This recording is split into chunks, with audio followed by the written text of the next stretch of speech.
X के अंदर देखना एक्स की फुल फॉर्म क्या होती है? Acquired immunodeficiency syndrome. और इसका जो वायरस है एचआईवी, इसका फुल क्या होती है? Human immunodeficiency virus.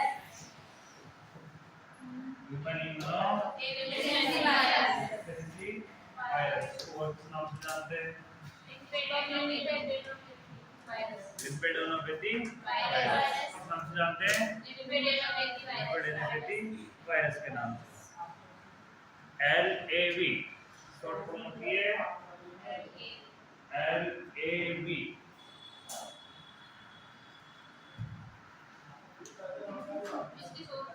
Lymphadenopathy virus. HIV कौन सी प्रवृत्ति का है? RNA रेट्रोवायरस, जो एक एंजाइम के साथ मिलकर, किसके साथ मिलकर? एंजाइम के साथ मिलकर किसमें परिवर्तित हो जाता है? DNA में। किसमें परिवर्तित हो जाता है? DNA में। DNA परिवर्तित होने के बाद ये किससे साझा करता है? पेशेंट बॉडी के DNA के साथ। किसके साथ साझा करता है? पेशेंट बॉडी के DNA के साथ साझा करता है, यानी कि मिल जाता है। मिलने के बाद ये क्या करता है? अपनी डुप्लीकेट कॉपी बनाता है। क्या बनाता है? अपनी कॉपी बनाता है, यानी अपने जैसे और भी तैयार करता है। फिर इसकी पूरी कंप्लीट सेना कंप्लीट हो, जैसे सेना कंप्लीट हो जाती है उसके बाद ये CD4 और T हेल्पर कोशिकाओं को क्या करता है? नष्ट करता है। कौन कौन सेल को? CD4 और T हेल्पर जो कोशिकाएं हैं, सेल है, उनको नष्ट करने का काम करता है। उनको नष्ट करने से अपनी बॉडी में किस चीज की कमी आ जाती है? एंटीबॉडीज की कमी आ जाती है।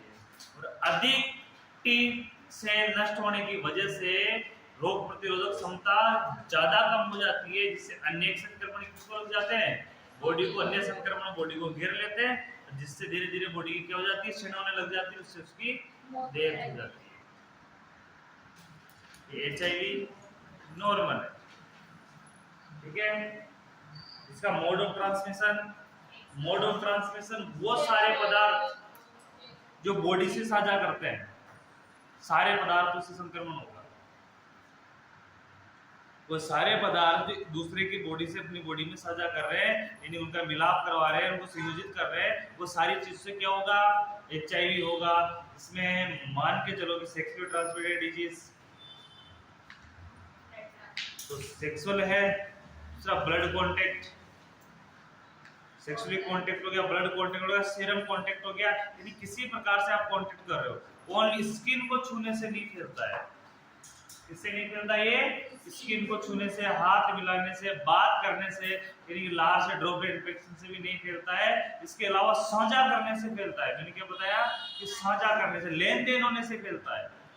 अब लेन देन तो किसी भी चीज की हो सकती है, सीरम भी हो सकता है, सेमन हो सकता है, ऑर्गन हो सकता है, ब्लड हो सकता है, तो इन सारी चीजों से ये फैलता है। नॉर्मल ये चीज याद रखनी है, और ज्यादा कुछ याद नहीं रखना है कि मोड ऑफ ट्रांसमिशन कौन सा है, कि जितने अपने बॉडी के फ्लूइड सिक्रेशन जिसके एक दूसरे की बॉडी के साथ साझा होता है, वो सारे क्या है? दूसरा कि सबसे इंपॉर्टेंट, आज कुछ वर्षों पहले का टाइम था, उस समय आपको ये भी पता था कि उस समय डिस्पोजल ना तो नीडल हुआ करती थी और नई सिरिंज हुआ करती थी, ठीक है। डिस्पोजेबल नहीं तो सिरिंजें थी और नई नीडल थी। कौन सी आती थी? कांच वाली आती थी, परमानेंट नीडल आती थी। उसमें परमानेंट नीडल और कांच वाली सिरिंज। इसका उपयोग कैसे करते थे कि एक व्यक्ति 2-5 रखता था अपने पास। कितनी रखता था? एक जो कोई क्लिनिक खोल के बैठा है डॉक्टर है, वो 2-5 अपने पास रखता था। उनको साथ के साथ ही क्या करता था? विष संक्रमित करता था। किसी पेशेंट को लगाया, उनको सलाइन वाटर से धोया, तीसरे को लगा दिया जाता, फिर लिया, फिर सलाइन वाटर से धोया, सलाइन वाटर को गर्म रखते थे हल्का सा, उससे साफ किया, वापस अगले व्यक्ति को लगा दिया जाता। यानी उसको कोई विसंक्रमित करने की प्रक्रिया भी पूर्ण नहीं होती थी। यानी कि जो मेथड अपनाए जाते हैं, ऑटोक्लेव करना, ऑटोक्लेव मशीनें भी बाद में आई है, पहले नहीं थी। उस समय जो चीज काम थी वो परमानेंट हुआ करते, डिस्पोजेबल कोई नहीं था। उस समय चाहे कि यूज में लिए गए कप भी कांच के होते थे, गिलास भी किसके होते थे, कांच के। होटलों में कहीं भी जाओगे तो वो कांच के गिलास मिलते थे, उनको धो के उन्हीं से वापस। कहीं जूस की दुकान में कहीं भी जाओ आप, हर जगह कांच के ही सामान मिलते थे, कांच स्टील के बर्तन मिलते थे, डिस्पोजेबल कोई सिस्टम था ही नहीं। इसीलिए उस समय गंदगियां कम थी, इसलिए उस समय क्या कम थी, गंदगियां कम थी। लेकिन दूसरी कंडीशन एक नोट हुई कि इससे बीमारियां फैल रही थी। इन चीज से क्या फैल रही थी, बीमारी। क्योंकि एक विशेष तौर पर ध्यान देना कि जैसे एक व्यक्ति चाय बनाता है, कांच के गिलास में चाय देता है, तो उतने हाइजीन के साथ उसको साफ नहीं कर सकता है। कर सकता है क्या, हाइजीन मेंटेन नहीं हो पाता, उसमें गंदगी रह जाती है, पानी गंदा हो सकता है, साबुन का उपयोग हो सकता है, किसी अंडे का छूटा हो सकता है, जिसको आप पिला रहे हो वो संक्रमित भी हो सकता है। इसकी वजह से संक्रमण ज्यादा फैला। संक्रमण की गाइडलाइन को देखते हुए यूज ऐसा क्या है कि जो व्यक्ति एक बार इसको यूज कर लेगा उसके बाद इसको दूसरा व्यक्ति यूज करेगा ही नहीं, तो संक्रमण ऑटोमेटिक कंट्रोल हो जाएगा संक्रमण में। इसी कंडीशन को देखते हुए और विशेष तौर पे एचआईवी को देखते हुए निडल्स और सिरिंज भी क्या की गई, डिस्पोजेबल की गई, क्योंकि ये भी एक निडल संक्रमित निडल से ट्रांसमिटेड होने वाले बहुत ज्यादा है। अरे एक और की धातु एचआईवी के पेशेंट के ब्लड में धातु लग जाती है और उस धातु से किसी अन्य पेशेंट को कट लग जाता है कई साल तक, जब तक उसको साफ विसंक्रमित मत करो उसी ब्लड से बहुत से साल तक किसी को कट लगाते रहो, तो सभी में क्या हो जाएगा, एचआईवी संक्रमण हो जाएगा। इसीलिए इसी चीजों को देखते हुए निडल सिरिंज यानी हर चीज डिस्पोजेबल यूज की गई और दूसरी चीज मेथड बताए गए। दूसरा फर्स्ट ईयर में मैंने गाइडलाइन बताई थी कि गवर्नमेंट की इसकी गाइडलाइन है कि एचआईवी की रोकथाम ओनली फॉर एचआईवी की बचाव करना है, प्रिवेंशन, सावधान रहना है। इसके अलावा कोई ट्रीटमेंट, कोई निदान, कोई रोकथाम नहीं है। सावधान रहो तो बचाव हो सकता है एचआईवी का। अगर सावधानी नहीं है, अब सावधानी किस चीज में बरतते हैं, असावधानी किस चीज में बरतते हैं। एक तो सबसे पहली कंडीशन अनसेफ सेक्स, सबसे बड़ी जो संक्रमण फैलने वाला सिस्टम है उस सिस्टम में सबसे पहला ये कि अनसेफ सेक्स।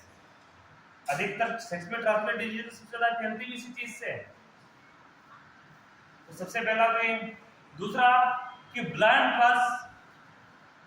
ब्लड को ट्रांसफ्यूजन कर रहे हो इधर उधर, ये पद्धतियां तो चेंज हो गई है। अरे बातें नहीं, ऑर्गन ट्रांसप्लांट की और ब्लड ट्रांसफ्यूजन की, जो ट्रांसप्लांट करने की, ब्लड देने की जो प्रक्रिया है ये चेंज हो गई है।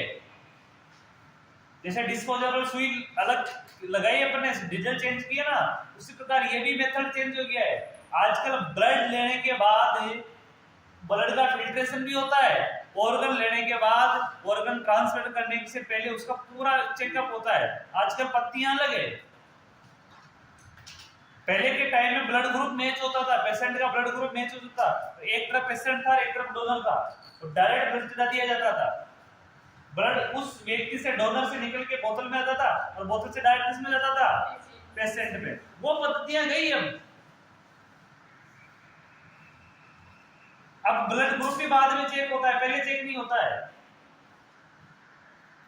किसी का ब्लड लेने जाओ, ब्लड बैंक में जा रहे हो ना, तो आप ब्लड ग्रुप कोई चेक नहीं करेगा आपका, डायरेक्ट ब्लड देगा, ब्लड लो, डोनेट करो, डोनेट कर लिया, जो उनको जिस ब्लड की अपने को रिक्वायरमेंट है वो ब्लड उनके स्टॉक में पहले से होता है, उनमें से देते हैं। और उनका 2 घंटे 1 घंटे 1.5 घंटे का जो चार्ज होता है 13-14 रुपए चार्ज नहीं होता है, उसका फिल्ट्रेशन चार्ज होता है। उसके बाद उसका ब्लड ग्रुप चेक होता है, उसके बाद उसमें कौन से ब्लड की आवश्यकता है, जैसे WBC कितनी आवश्यकता है, RBC कितनी, डॉक्टर लिख के भेजता है सब कागज में किस प्रकार का ब्लड चाहिए, प्लेटलेट्स की कितनी आवश्यकता है।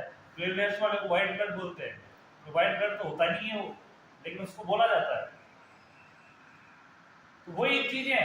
आजकल सारा मेथड चेंज है, प्रोसेस जैसे कंट्री डेवलप हो रही है वैसे वैसे ये चीजें भी डेवलप होती जा रही है।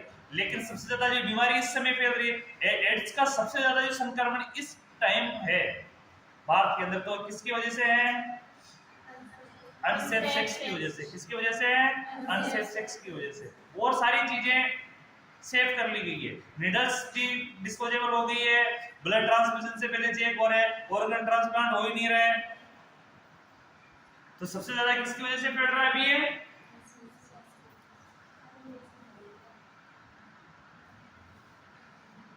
इसी के क्लिनिकल फीचर्स, इसके जो क्लिनिकल फीचर्स है, ये क्लिनिकल फीचर्स लगभग कौन सी दूसरी बीमारी से मैच करते हैं? ट्यूबरकुलोसिस से। किससे मैच करते हैं? ट्यूबरकुलोसिस। लगभग 80% इसके साइन सिम्टम इसके जैसे हैं, ट्यूबरकुलोसिस के जैसे हैं। हेडिंग लगाना है इसके डायग्नोसिस।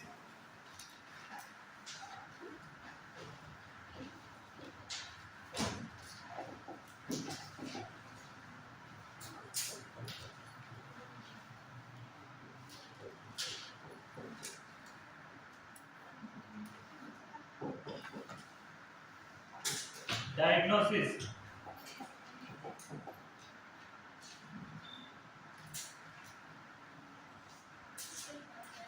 डायग्नोसिस में सबसे पहले देखना history collection.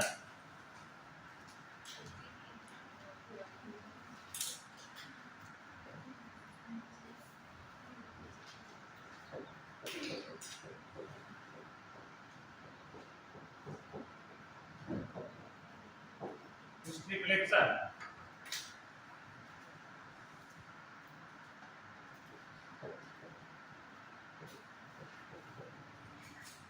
Physical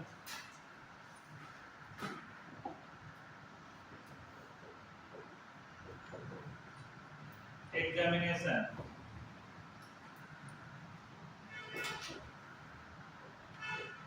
WBC count,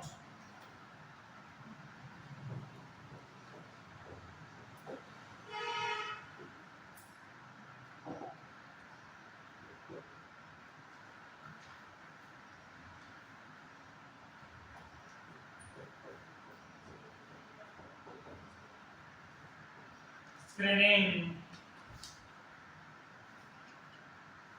और सिम्टम।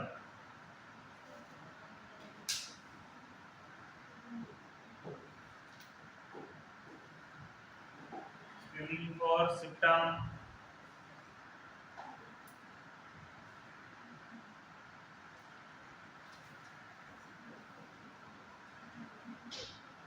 एलिजा पता नहीं,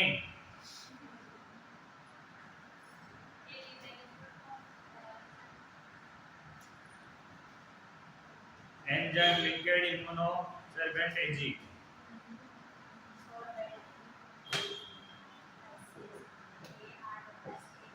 enzyme linked immunosorbent assay, sorbent एजी।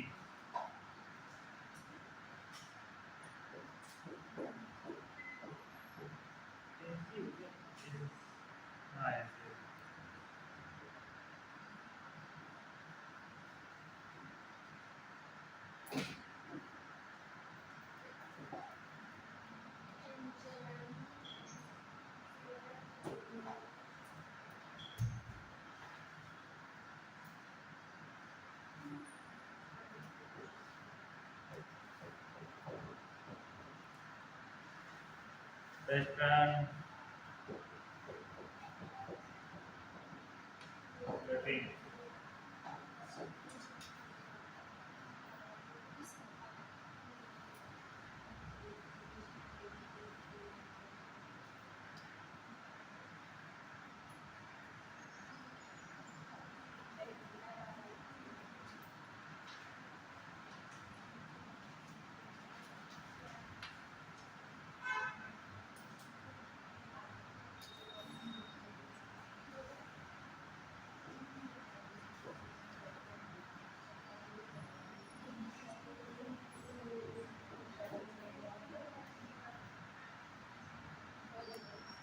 मानो भाई मानो।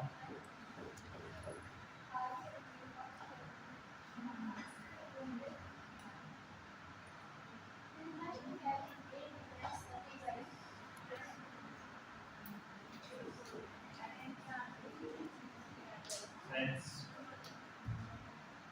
इजी।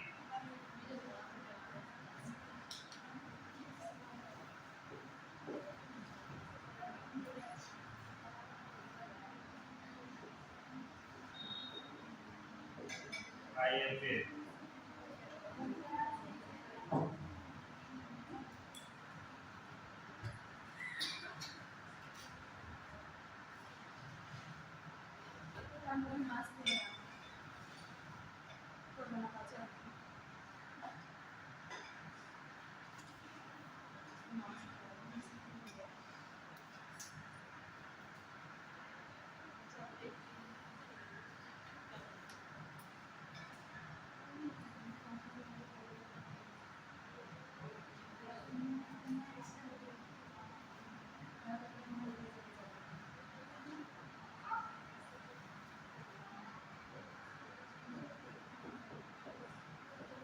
लिखना है सेल एंड टिश्यू के प्रोटीन में एक विशेष प्रोटीन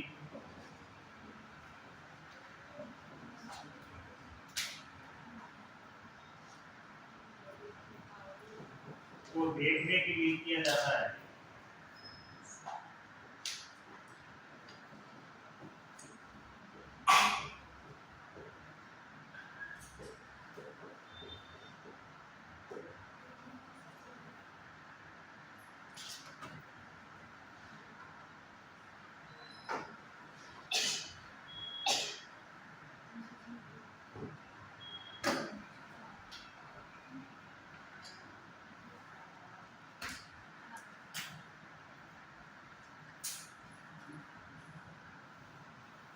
हेडिंग लगाना आगे मैनेजमेंट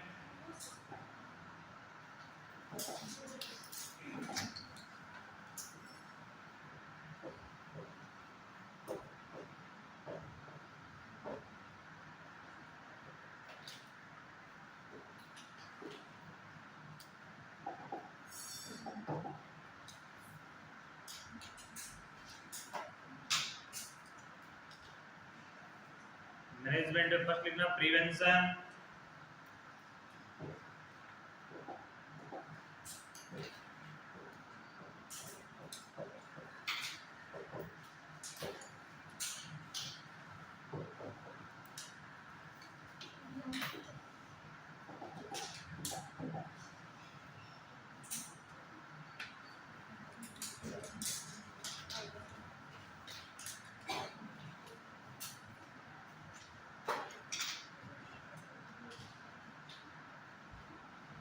के अलावा एक साइड में कहीं गेप को कॉपी में एक नोट लिख लो।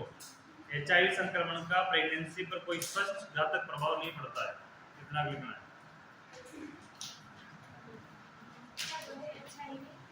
एचआईवी संक्रमण का कॉपी के ऊपर लिख लो, कई जगह नहीं मिले तो। एचआईवी संक्रमण का प्रेगनेंसी पर एचआईवी संक्रमण का प्रेगनेंसी पर कोई स्पष्ट एवं घातक दुष्प्रभाव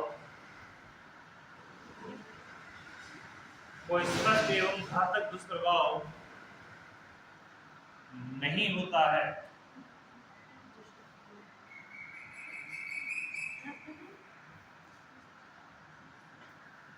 प्रेगनेंसी पर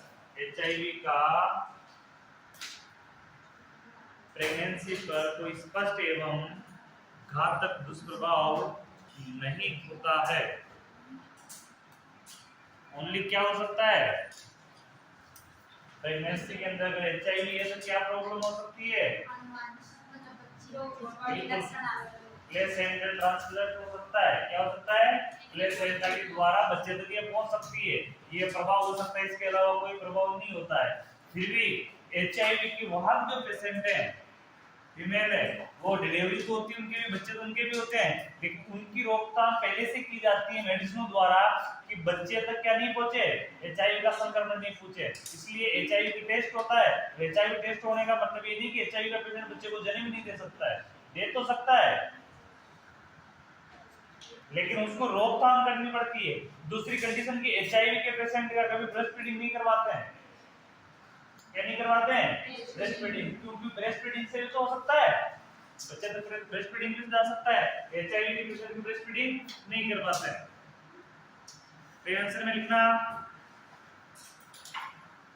एड्स की रोकथाम के लिए, एड्स की रोकथाम के लिए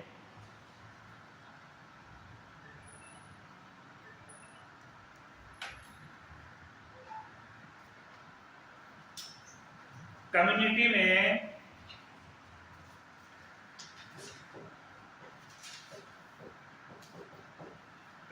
में अवेयरनेस,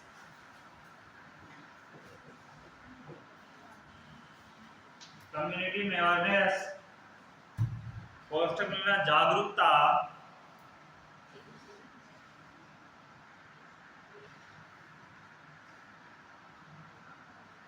लाने के लिए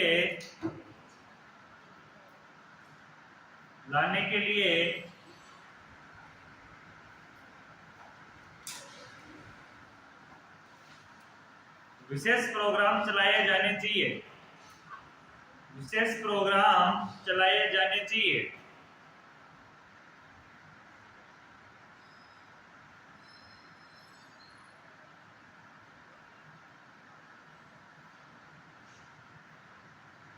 जिनमें स्थानीय समुदाय की भागीदारी आवश्यक है, जिसमें स्थानीय समुदाय की भागीदारी आवश्यक है, समुदाय की भागीदारी आवश्यक है।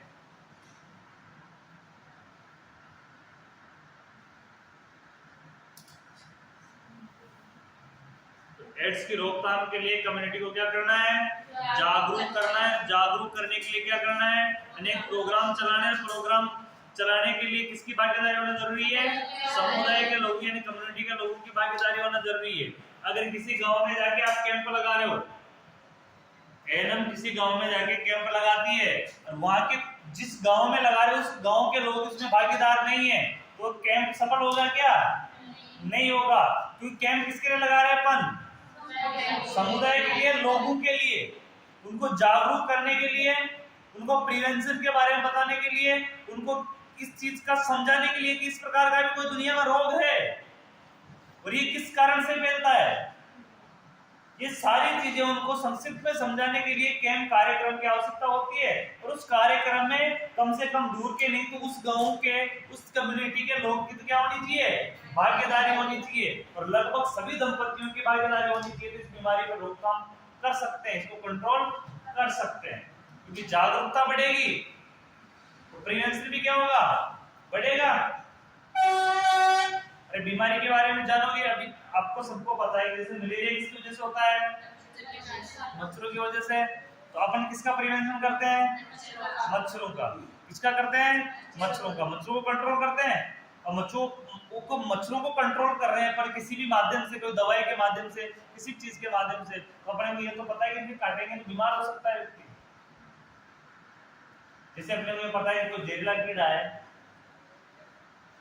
अब अपन जहरीले कीड़े की अपने को पहचान है कि कौन सा किस प्रवृत्ति का है, तो अपने को ये तो पहचान होती है कि इसका ये काटेगा तो क्या होगा? जहर चढ़ेगा, और जहर चढ़ेगा तो व्यक्ति क्या हो जाएगी? मृत्यु हो जाएगी। तो उनका प्रिवेंशन पहले से रखते हैं, उनकी देख रेख अपने पहले से रखते हैं, सावधानी बरतते हैं उसके लिए, क्योंकि अपने को पता है कि ऐसा हो सकता है। इसलिए अपने को ये भी पता हो कि एचआईवी भी हो सकता है, एड्स की बीमारी भी हो सकती है, तो अपन उसका कंट्रोल क्या करेंगे? प्रिवेंशन पहले से रखेंगे। तो हर व्यक्ति सावधान रहेगा कि इससे बीमार हो सकता है, एक बीमारी हो सकती है। आगे सेकेंड पॉइंट,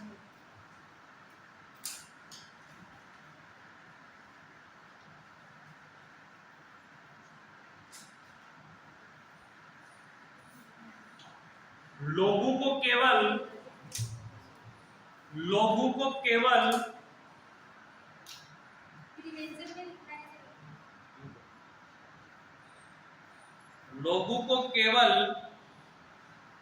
जीवन साथी से यौन संबंध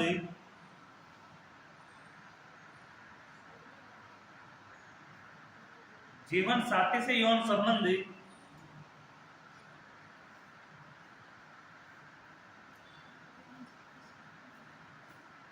स्थापित करने के लाभ बताने चाहिए। स्थापित करने के लाभ बताने चाहिए।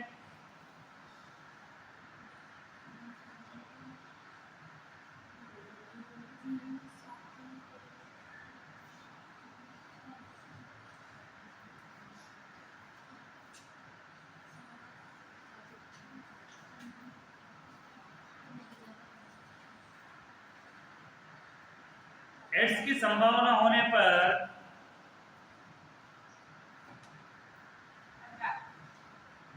एड्स की संभावना होने पर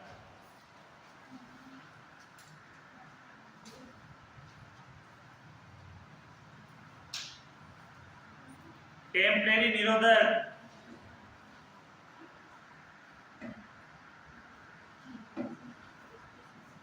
या निरोधकों का उपयोग करने के लिए प्रेरित करना चाहिए।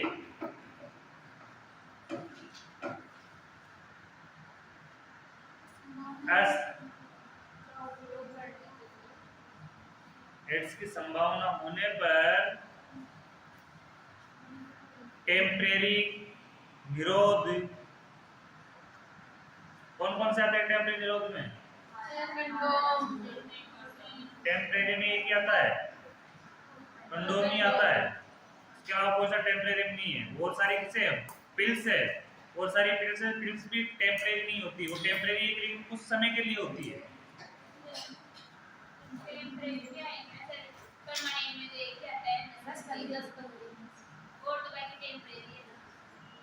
टेम्परेरी और सारे आते हैं, लेकिन विशेष तौर पर टेम्परेरी की बात करें तो एक ही आता है। इसको कोष्टक में लिख लो। का उपयोग करने के लिए प्रेरित करना चाहिए।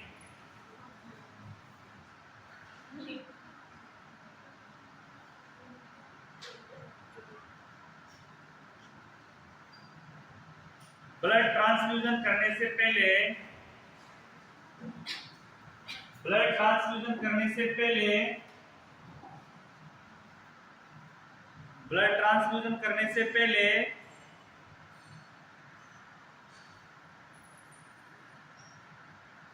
ब्लड ट्रांसफ्यूजन करने से पहले एचआईवी की जांच करनी चाहिए।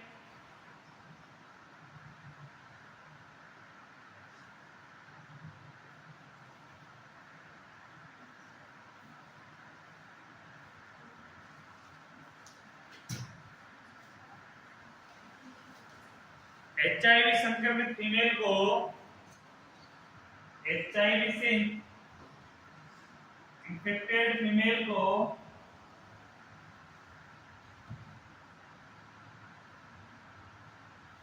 प्रेगनेंसी अवॉइड करने के लिए प्रेरित करना चाहिए। प्रेगनेंसी अवॉइड करने के लिए प्रेरित करना चाहिए। प्रेगनेंसी अवॉइड प्रेगनेंसी अवॉइड करने के लिए प्रेरित करना चाहिए।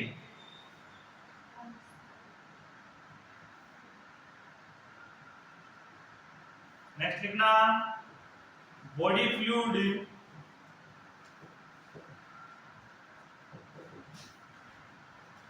जिससे एचआईवी हो सकता है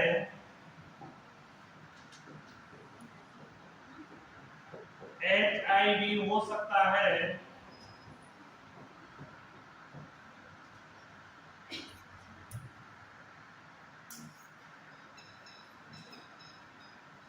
जैसे जैसे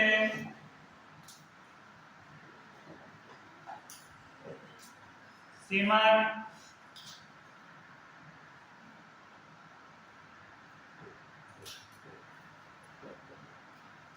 वेजाइनल डिस्चार्ज,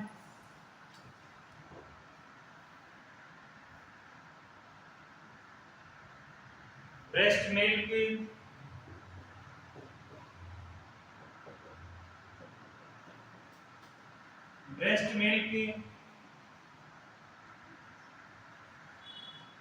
के संपर्क में आने से बचना चाहिए, आदि के संपर्क में आने से बचना चाहिए।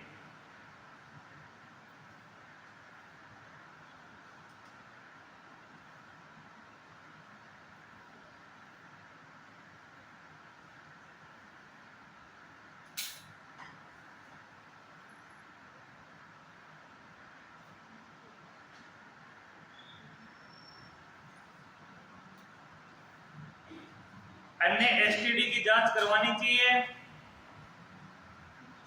इसके अलावा अन्य और एसटीडी है उसकी भी जांच करवानी चाहिए। अदर एसटीडी की जांच करवानी चाहिए।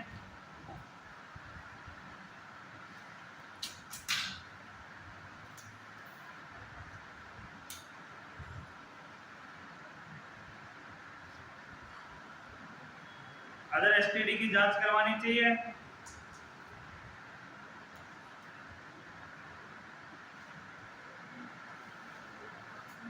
नेक्स्ट लिखना,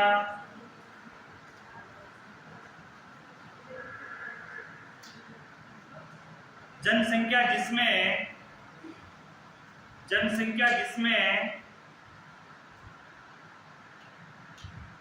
एड्स होने की संभावना अधिक हो, जनसंख्या जिसमें एड्स होने की संभावना अधिक हो,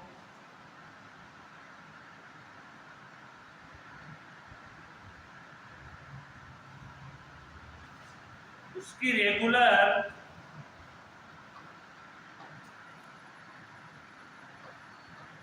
स्क्रीनिंग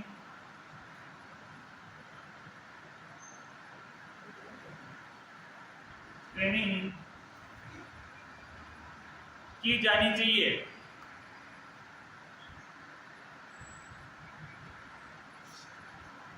जैसे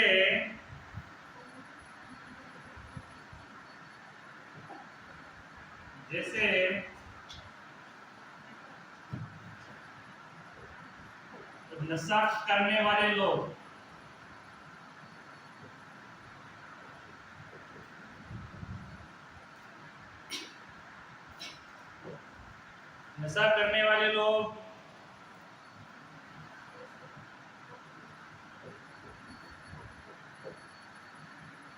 प्रोस्टिट्यूट्स,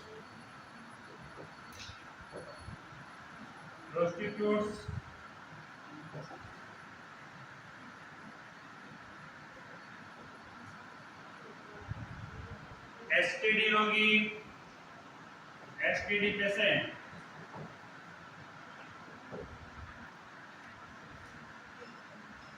नो डिस्कस,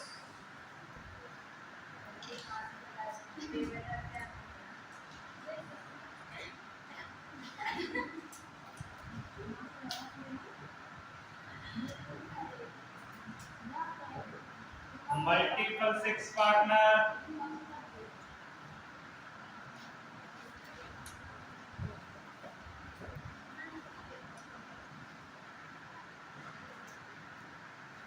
रखने वाले लोग,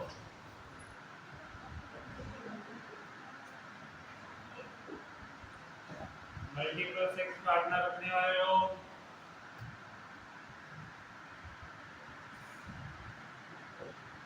HIV endemic,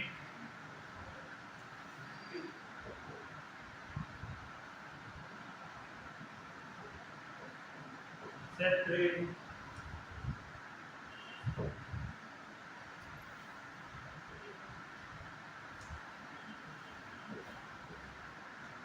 एंटीसोशियल elements,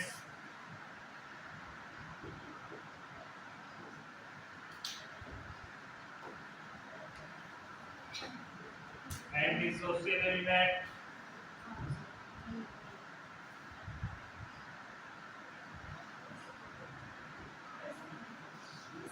HIV infected patient,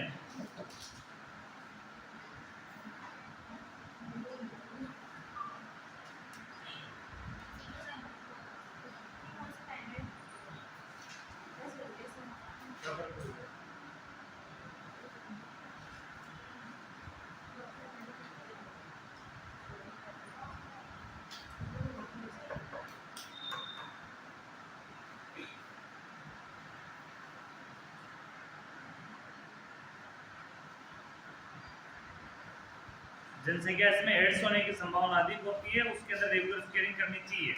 निम्न है कौन कौन से हैं? नशा करने वाले लोगों की स्कैनिंग यानी टेस्ट एग्जामिनेशन चाहिए करना चाहिए, और प्रोस्टिट्यूट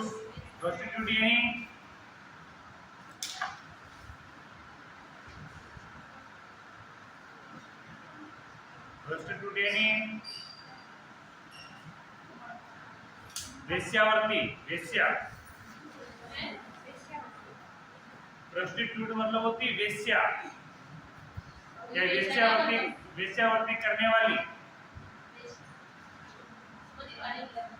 आपके समझ के बाहर है, आप तो सिर्फ लिख लो वेश्या, मतलब कुछ ही नहीं, मैं इसका अर्थ बता रहा हूं वेश्या।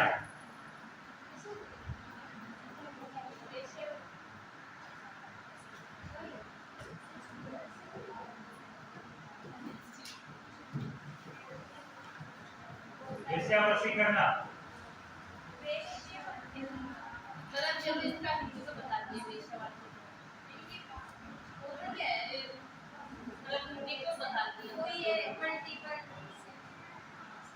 मल्टीपल सेक्स पार्टनर रखने वाली, इसको क्या बोलेंगे? तो जो ऐसे लोग हैं जिनके अगर अधिक व्यक्तियों के साथ इंटरकोर्स होता है तो उनमें सेक्स के दौरान क्या हो सकता है? एसटीडी हो सकता है, तो उनकी जांच करवाना, यानी कि उन लोगों की जांच है जो इससे ज्यादा यानी कि ज्यादा संक्रमित हो सकते हैं उन लोगों से। एक तो नशा करने वाले, प्रोस्टिट्यूट, एक एसटीडी पेशेंट जो पहले से एसटीडी का पेशेंट हो, मल्टीसेक्स पार्टनर रखने वाले लोग, एचआईवी एंडेमिक क्षेत्र, ऐसा क्षेत्र जिसमें पहले भी कोई लोग एचआईवी के रहे हो तो वह एंडेमिक क्षेत्र हो। एंडेमिक क्षेत्र यानी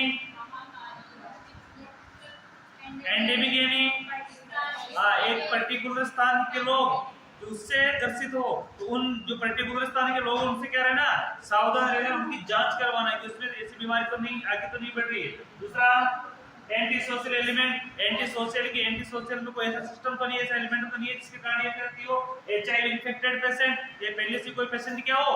एचआईवी का इन्फेक्टेड हो, उनसे सावधान रहना है, उनकी जांच करवानी है, इन्हें रेगुलर स्क्रीनिंग करनी है। आगे लिखना antenatal care to HIV patient. Second,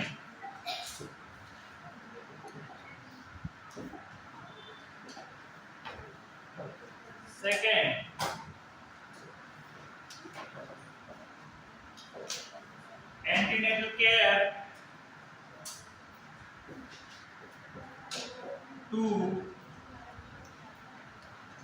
HIV patient.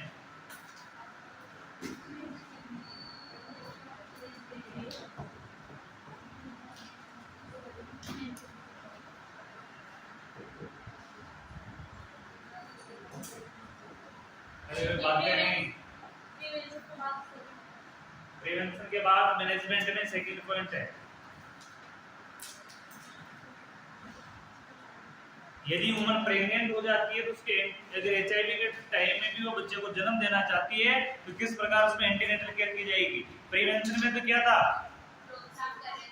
Prevention में तो रोकथाम कर रहे थे, प्रिवेंशन में तो ये भी कहा गया है कि एचआईवी पेशेंट को क्या करना चाहिए? प्रेगनेंसी अवॉइड करना चाहिए। लेकिन फिर भी अगर फीमेल प्रेग्नेंट हो जाती है और बच्चे को जन्म देना चाहती है तो उस समय आप एंटीनेटल केयर में क्या सावधानी बरतोगे?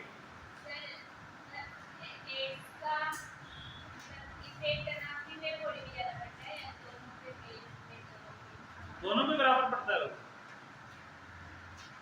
एंटीबॉडी दोनों की निष्क्रिय होती है, लेकिन फिर भी ये माना जाता है कि जिससे मेल पर्सन को ज्यादा इफेक्ट होता है फीमेल की अपेक्षा, क्योंकि कुछ फीमेल है यानी कि 80% फीमेल इसकी वाइफ होती है, तो वाइफ की बॉडी में ज्यादा बीमारी रहती है वाइफ की बॉडी में, लेकिन क्या नहीं प्रकट करती है? ह्यूमन कैरियर पहले पढ़ा है अपन ने। ऐसे पेशेंट जो बॉडी के अंदर क्या रखते हैं? बीमारी रखते हैं, लेकिन उसके लक्षण प्रकट नहीं करते हैं, तो लक्षण प्रकट नहीं हो रहे तो उसको प्रभाव भी कम पड़ेगा। बॉडी स्थिर तो होगी, बॉडी में ऐसा नहीं कि बीमारी है कुछ प्रभाव नहीं पड़ेगा, लेकिन उनमें लक्षण प्रकट नहीं होते और वो प्रभाव धीरे पड़ता है, सामने धीरे आता है, लक्षण प्रकट नहीं होते। और ऐसे पेशेंट जो संक्रमित होते हैं लक्षण प्रकट हो जाते हैं वो तो पेशेंट कहलाएंगे खुद, और एक ह्यूमन कैरियर यानी कि जिसको पेशेंट है वो बीमारी है उसके अंदर, लेकिन लक्षण प्रकट क्या कर रहे हैं, वो धीरे से कर रहे हैं, लक्षण प्रकट नहीं करते हैं, लेकिन डोनर तो है, बीमारी को देने का काम तो कर रहे हैं, डोनर का काम तो कर रहे हो, इसलिए वो ज्यादा खतरनाक है। पेशेंट कम खतरनाक होता है, ह्यूमन केयर ज्यादा खतरनाक है, लेकिन डोनर ज्यादा खतरनाक है, क्योंकि डोनर का पता नहीं होता है। पेशेंट का तो अपने को पता है कि इसको इस चीज की बीमारी है, लेकिन जो पेशेंट का नहीं है उसका हमें थोड़ी ना पता है, वो डोनर है खुद।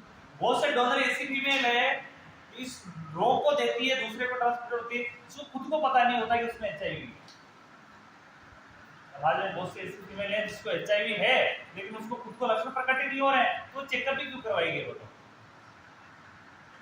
और विशेष तौर पर वो फीमेल जिनके बच्चे हो चुके हैं, अब दोबारा रिक्वायरमेंट नहीं है, नसबंदी करवा ली है, उसके बाद वो संक्रमित होती है, तो वो क्यों चेक करवाने जाएगी एचआईवी? एक विशेष तो ध्यान रखना कि अपने यहाँ भारत के अंदर लगभग ग्रामीण एरिया के अंदर 80% फीमेल की शादी 18 साल में हो जाती है। कितने परसेंट में? 18 ईयर्स में जाती है। इस बात को आप भी मानते हो? ग्रामीण क्षेत्र में, शहरी क्षेत्र की बात नहीं कर रहा, ग्रामीण क्षेत्र की 80% फीमेल की शादी कितने साल में हो जाती है? 18 साल में। अब 18 साल के बाद उसकी शादी होगी तो लगभग 20 से 22 साल, यानी कि 20 से 22 साल के बीच में वो एक बच्चे को जन्म दे देती है। कितनी एज में? 20 से 22 साल की एज में लगभग उसके एक बच्चा हो जाता है। और दूसरी कंडीशन की लगभग 25 वर्ष की एज में वो दूसरे बच्चे को भी जन्म दे देती है। अब बच्चे दो ही अच्छे हैं, इसके बाद फ्री है, फ्री होने के बाद क्या है? नसबंदी हो जाएगी। नसबंदी होने के बाद तो बच्चे को जन्म नहीं देना चाहती है, तो उसके बाद अगर वो एडल्ट तो है, अब उसके बाद वो किसी प्रकार से उसमें संक्रमण लग जाता है, वो चेक, और वो वहां का रोग है, यानी इसमें वो लक्षण प्रकट नहीं करता है, तो वो क्यों डॉक्टर के पास चेक करवाने जाएगी अपनी बॉडी को? क्यों एचआईवी चेकअप करवाएगी? वो खुद को दिक्कत होगी तभी करेगा डॉक्टर। अब खुद को बॉडी में कोई दिक्कत ही नहीं है, एक मानव आहार के रूप में वो बैठी है, कोई लक्षण प्रकट ही नहीं हो रहे, तो आगे से चल के तो कोई डॉक्टर के पास चेकअप करवाने नहीं जाता कि मेरा एचआईवी टेस्ट करो, नहीं जाते हैं। तो डॉक्टर भी पेट दर्द कर रहा है तो पेट दर्द की करेंगे, डायरेक्ट एचआईवी टेस्ट तो प्रत्येक फीमेल का करता भी नहीं है, जिस बीमारी लेके जाएंगे तो उसी का टेस्ट करेगा। तो ऐसी फीमेल ज्यादा वाक होती है। दूसरी कंडीशन की मैंने इनके बाद क्यों बताया, क्योंकि इससे पहले अगर फीमेल एचआईवी से संक्रमित है तो प्रत्येक प्रेगनेंसी में एचआईवी चेकअप टेस्ट होता है, एचआईवी टेस्ट होता है। प्रत्येक प्रेगनेंसी में क्या होता है? एचआईवी टेस्ट होता है। फर्स्ट ट्राइमेस्टर में जो आते हो चेक करवाने, जो आती है फर्स्ट ट्राइमेस्टर में एंटीनेटल केयर के दौरान, first checkup, first sonography, first blood count, सारी चीजें फर्स्ट हो रही है। उसके अंदर थायराइड के साथ साथ एचआईवी टेस्ट भी होता है। कौन कौन सा होता है? थायराइड के साथ साथ एचआईवी टेस्ट भी होता है। वही विशेष है, इसलिए मैंने बताया कि इससे पहले अगर बीमारी है तो पहले पता चलो या नहीं चलो, लेकिन इस कंडीशन में पता चल जाएगा। प्रेगनेंसी के समय में उस चीज का पता चल जाता है। अब विशेष तौर पे देखना कि प्रेगनेंसी के समय उस चीज का पता भी चल गया है, तो इसका पता चलते हुए इसकी क्या निकाली जाएगी? हिस्ट्री।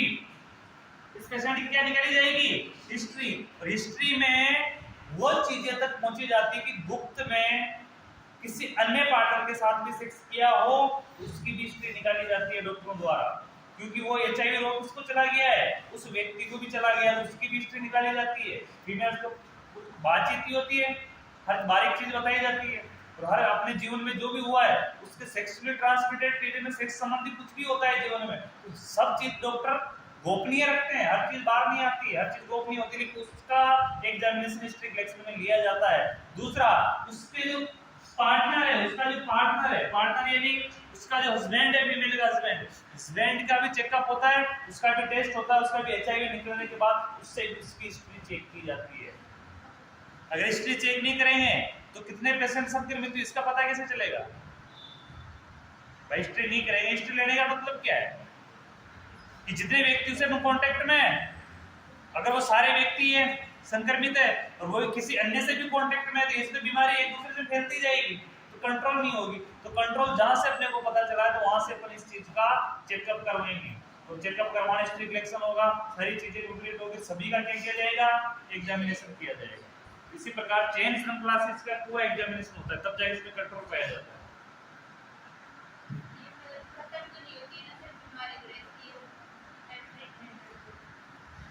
बीमारी तो रहती है लेकिन उनकी कुछ सावधानियां तो बरती जाती है ना। दूसरी चीज एक होती है जैसे मेल पर्सन में ये बीमारी आ रही है तो मेल पर्सन में तो आते हैं कुछ साल बाद ही, कुछ दिनों के बाद ही, जैसे इसके इंक्यूबेशन पीरियड कंप्लीट होते हैं ये लक्षण प्रकट हो जाती है। और स्टार्टिंग में लक्षण प्रकट होते हैं इसके वो यही होते हैं, वोमिटिंग, दस्त। अगर स्टार्टिंग में भी इसमें पहले तो करती है क्या एक शुरुआत में पता चल गया कि एचआईवी नहीं वो तो रहेगा, उसको कंट्रोल कर लिया जाएगा लेकिन बॉडी में तो रहेगा। एक बार प्रवेश कर गया उसके बाद बॉडी में तो रहेगा ही रहेगा, किसी भी कंडीशन में उसको जड़ से खत्म नहीं कर सकते हो आप। कोई ट्रीटमेंट कोई मेडिसिन नहीं है, कैंसर को जड़ से खत्म किया जा सकता है लेकिन एचआईवी को नहीं किया जा सकता। एक बार लग गया बॉडी में, लेकिन उसको क्या स्टार्टिंग में बॉडी में ग्रोथ करने से पहले करेंगे ना उसका ट्रीटमेंट, तो अपन उसकी ग्रोथ को रोक देंगे, यानी कि वो एंटीबॉडी को कवर कर रहे सेल को नष्ट करने से पहले उसको क्या कर देंगे अपन, रोक देंगे, और रोक के उसको एक जगह स्टोर कर देंगे बॉडी में। तो रुकने की वजह से वो क्या है, बॉडी में और काम नहीं कर पाएगा, अपनी संख्या नहीं बढ़ा पाएगा, तो व्यक्ति संख्या भी कम होगा, तो वो चल सकता है। दूसरी कंडीशन एचआईवी पेशेंट कि जिस एज में एचआईवी रोग हो जाता है उस एज का जो बची हुई एज का उसका 50% हो जाता है, यानी कि जो व्यक्ति 25 साल की एज में संक्रमित हो रहा है अब उसको जीना 75 साल मिनिमम जिएगा वो, तो ये रोग होने लगने के बाद वो कितने जिएगा, ओनली 25 से 30 साल ही जी पाएगा, यानी 50% चला जाता है। क्यों? क्योंकि बॉडी में एंटीबॉडी नहीं है। पहला काम तो क्या है कि बॉडी के अंदर एंटीबॉडी नहीं है, तो बीमार जल्दी रहेगा, बीमार रहेगा तो वीकनेस रहेगी, हमेशा बीमार रहेगा व्यक्ति, तो मिनिमम आधी एज में समाप्त हो जाता है। दूसरी कंडीशन इसका जो पहला लक्षण है, अरे सुन लो, एचआईवी का जो पहला लक्षण है वो क्या है, प्राइमरी लक्षण। इसका पहला लक्षण आपने पढ़ा है कि इसमें डिसेंट्री होती है, डायरिया होता है। क्या होता है? डायरिया होता है। डायरिया के साथ साथ इसमें फीवर होता है, तो ये मिनिमम कितने दिन के लिए होते हैं, 3 दिन के लिए स्टार्टिंग की है। इसके बाद तो सिम्टम स्टार्ट ही हो गए, लेकिन स्टार्टिंग में से इंक्यूबेशन पीरियड खत्म हुआ, खत्म होने के बाद लक्षण प्रकट प्रारंभ हुआ, तो पहले लक्षण क्या आएंगे, एक तो दस्त और दस्त के साथ फीवर, और ये मिनिमम कितने दिन तक, 30 डेज तक। अब 30 डेज तक लगातार कंटिन्यू ये चीजें रहती है, ये कितना वेट लॉस करती है, अपनी बॉडी का 10% वेट लॉस करती है। स्टार्टिंग में कितना करती है, अपनी बॉडी का 10%, यानी कि व्यक्ति जितने किलो का है उसका मिनिमम, अगर वीकनेस ज्यादा रहेगी तो धीरे धीरे क्षीण होता ही जाता है, लेकिन ये लक्षण प्रकट होंगे तो लक्षणों के साथ साथ लगभग व्यक्ति 50 किलो का है तो कितने गिर जाएगा, 1 महीने के अंदर वो 5 किलो डाउन कर देगा, ये 45, 1 महीने की बात है। जब तक ये लक्षण रहेंगे तब तक वो अपना बॉडी का वेट का 10% लॉस हो जाता है, और उसके बाद वीकेंड चलता ही रहता है, यानी कि उसका लॉस चलता ही रहता है, सीवियर वेट लॉस होता ही रहता है। और जब सीवियर वेट लॉस होगा उसके बाद इसके सेकंड सिम्टम भी आने लगेंगे, जैसे डिसेंट्री हो गई, कैंसर जैसी स्ट्रक्चरें हो गई, लाल ग्रंथि में सूजन हो गया, प्राइमरी जो स्टेज खत्म हुई, प्राइमरी सिम्टम खत्म हो गए, तो उसके बाद कौन से आ जाएंगे, सेकेंडरी सिम्टम, और सेकेंडरी सिम्टम आएंगे, दो सारी चीजें होगी।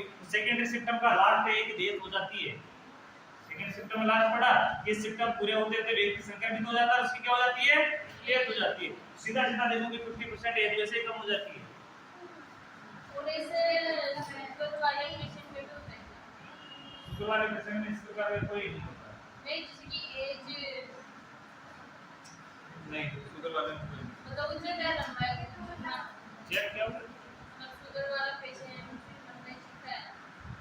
शुगर वाले पेशेंट में एज का कोई इशू नहीं होता। शुगर वाले को शुगर अगर इंसुलिन नहीं बन रहा है तो हम इंसुलिन के इंजेक्शन लगा देंगे, उसका तो बॉडी की ग्रोथ बढ़ रही है, और शुगर वाला पेशेंट का तो वेट लॉस कहां से होगा, उसका ग्लूकोज सामान्य से नहीं बन रहा है। शुगर वाला पेशेंट है उसको ओबेसिटी है, डेट जैसी कोई समस्या नहीं डेट वगैरह कोई समस्या नहीं है, लेकिन शुगर हाइपर ही रहता है, उसको कंट्रोल ही नहीं कर रखा है, ऑटोमेटिक ब्रेन हेमरेज हो जाएगा।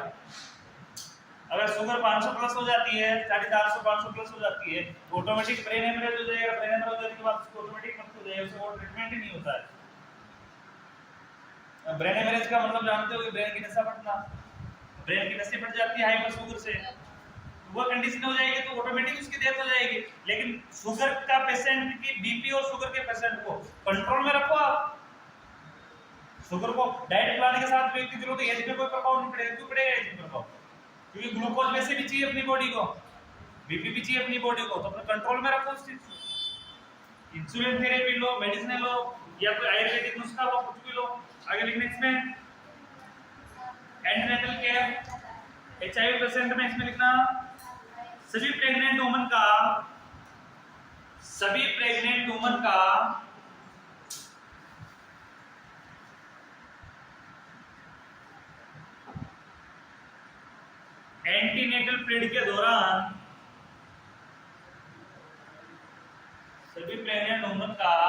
एंटीनेटल पीरियड के दौरान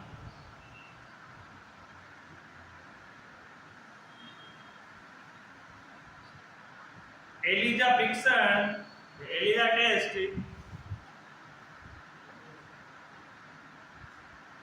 एंटीनेटल विजिट के समय किया जाना चाहिए।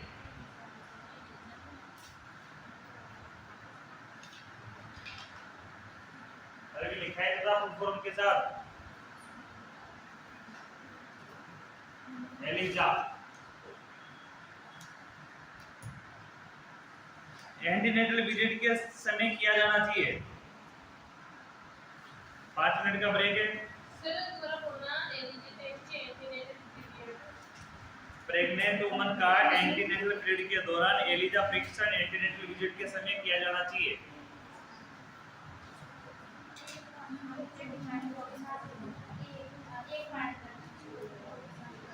प्रेग्नेंट वुमन का एंटीनेटल पीरियड के दौरान एलिजा फ्रिक्शन एंटीनेटल विजिट में या विजिट के समय किया जाना चाहिए।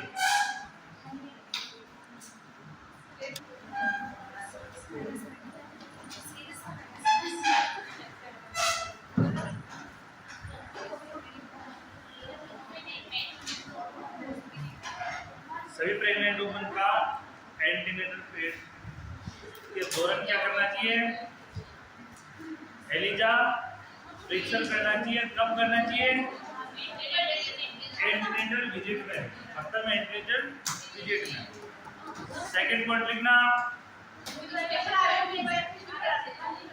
मिडवाइफरी पढ़ा रहा हूँ, मिडवाइफरी का मैनेजमेंट पढ़ा रहा हूँ। ये वाली मैनेजमेंट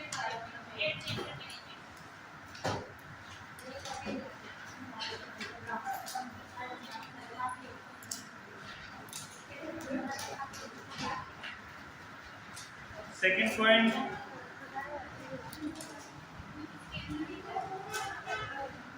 एचआईवी संक्रमित होने पर एचआईवी से संक्रमित होने पर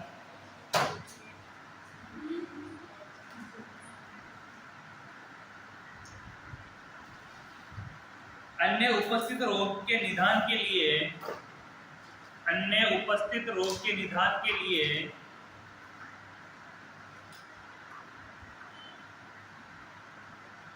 आवश्यक सभी जांच की जानी चाहिए।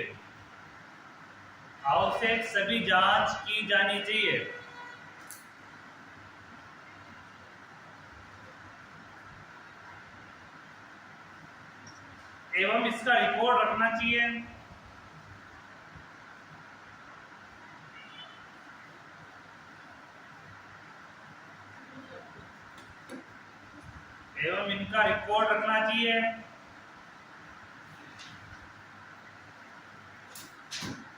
जिसे जिला अस्पताल पर सूचना के रूप में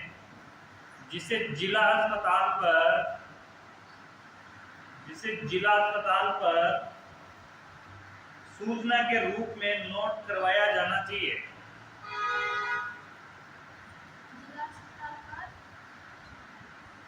जिला अस्पताल पर सूचना के रूप में नोट करवाया जाना चाहिए।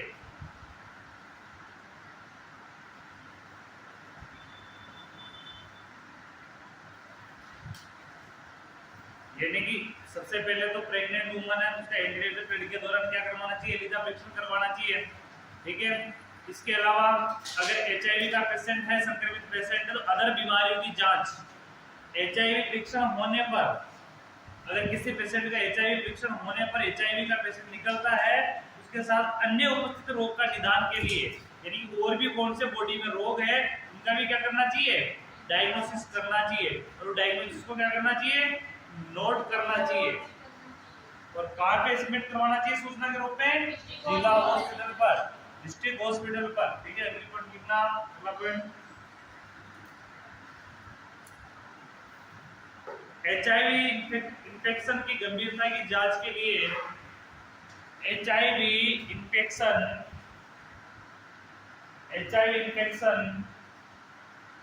की गंभीरता की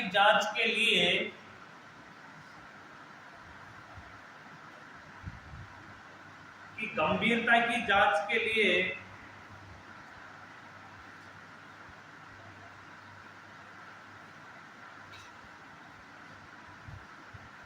सभी आवश्यक जांचें करवानी चाहिए। एचआईवी संक्रमण की गंभीरता की जांच के लिए सभी आवश्यक जांचें करवानी चाहिए, जैसे T cell count,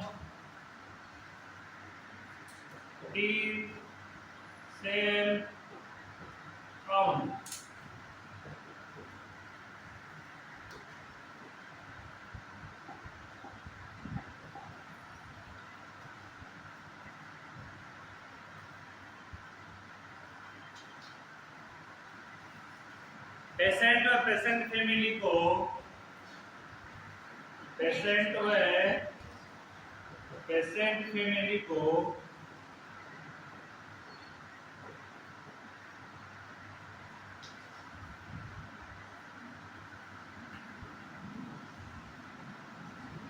genetic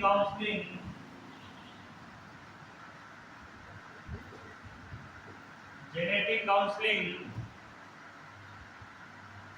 provide करनी चाहिए।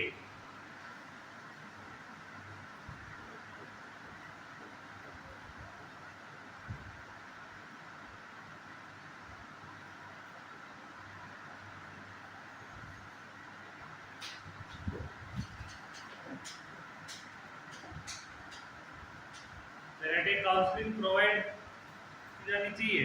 आगे लिखना,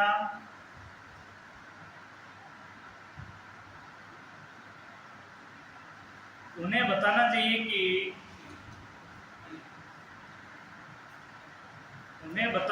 कि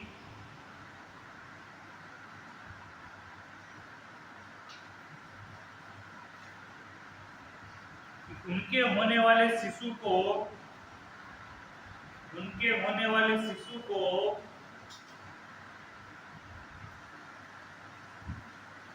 एड्स होने की संभावना है। एड्स होने की संभावना है।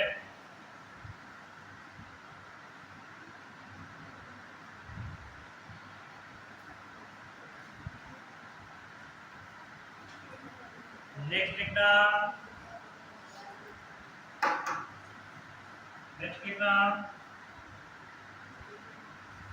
पेशेंट की टी सेल काउंट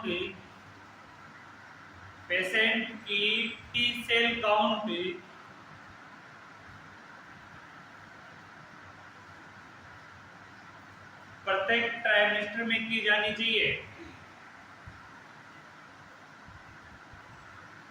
पेशेंट की टी सेल काउंट प्रत्येक ट्राइमेस्टर में की जानी चाहिए।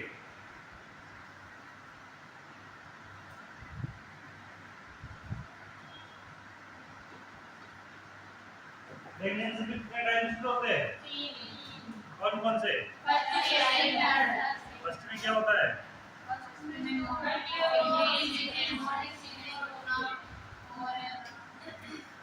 और बस एक होता है मॉर्निंग सिकनेस। एमनोरिया और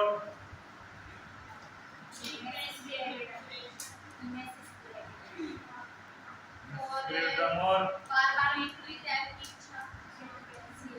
की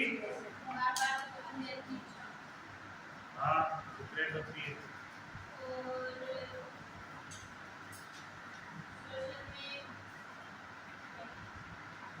कितने दिन का होता है ये? दिन पूछे मैंने।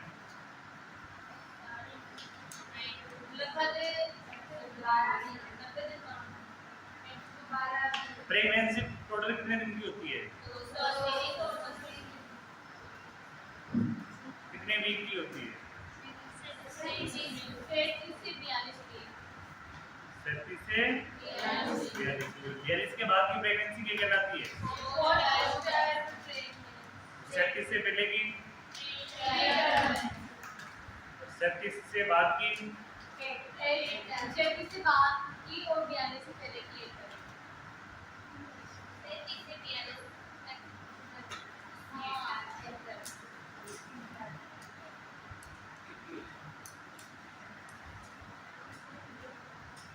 आगे लिखना।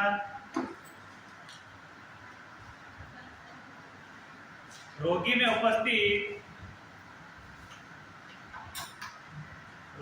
उपस्थित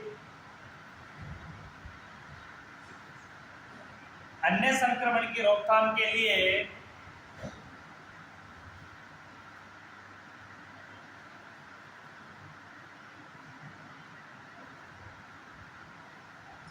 एंटीबायोटिक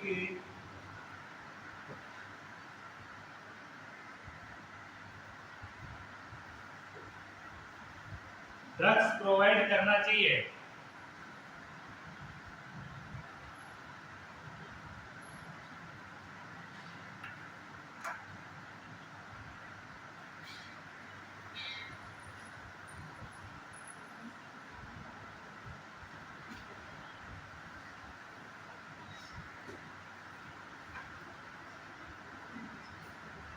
जैसे एसटीडी,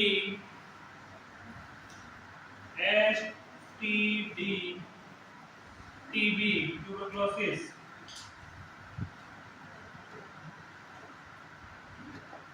ये दोनों संक्रमण हो सकते हैं। एसटीडी की चुनिंदा दवाई कौन सी है? और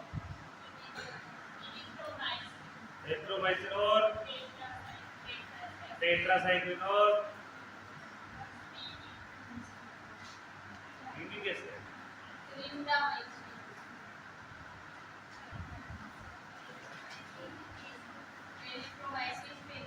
अब एक चीज सुना, जिस जगह पेनिसिलिन काम में नहीं आई वहां पर कौन सी काम ले रहे हैं अपन?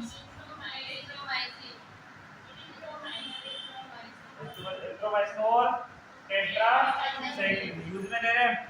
और जहाँ पेनिसिलिन काम आ रही वहां पे पेनिसिलिन ले रहे हैं। इसके अलावा ऑफ्लॉक्सासिन हो गई, एमोक्सिलिन हो गई, सेट्राइजोन हो गई, बहुत सारी दवाएं एंटीबायोटिक तौर पे काम में ले रहे हैं। लेकिन अधिक कौन सी काम में ले रहे हैं अपन? पेनिसिलिन ही काम में ले रहे हैं क्योंकि अधिक प्रभावी है। आगे लिखना। प्रेग्नेंट वुमन का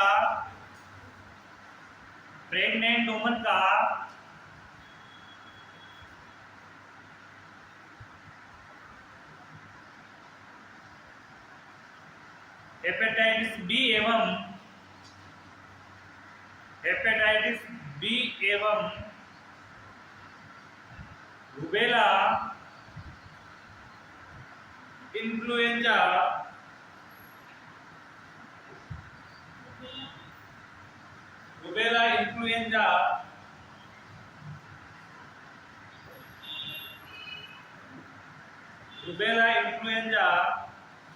के प्रति वैक्सीनेशन किया जाना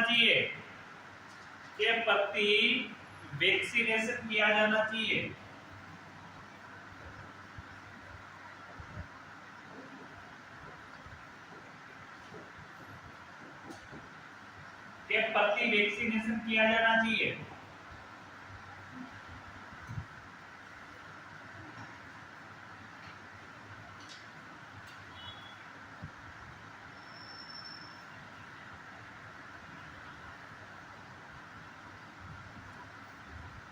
देख लेना रोगी को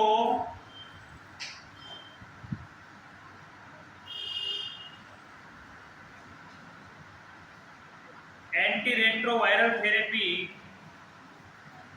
रोगी को anti retroviral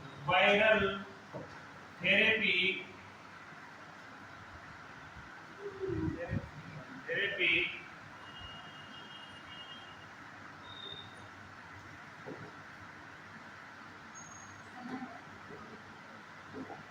anti retroviral therapy के रूप में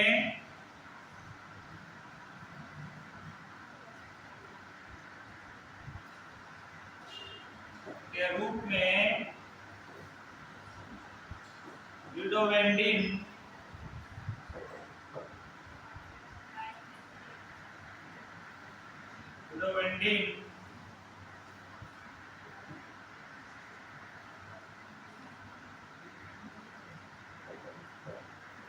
दर्द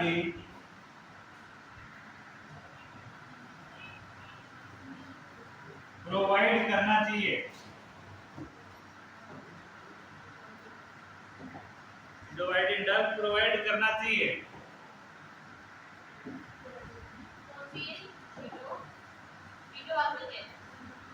VU विडोवेंडिन ड्रग प्रोवाइड करना चाहिए।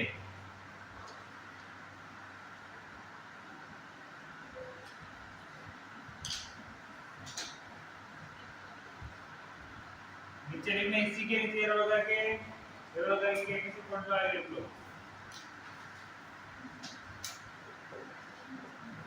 Other drug use of AIDS, other drugs use of AIDS, और कौन कौन से ड्रग यूज होते हैं?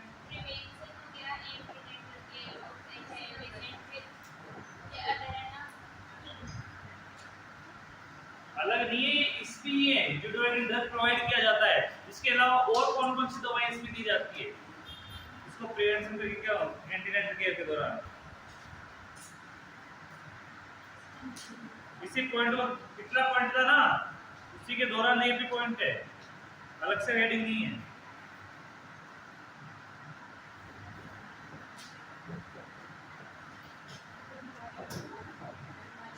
लामिनेटिन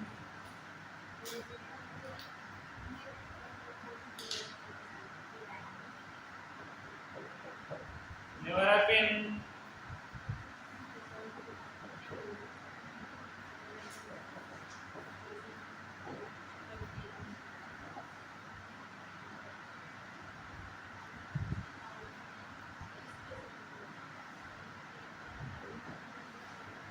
डेला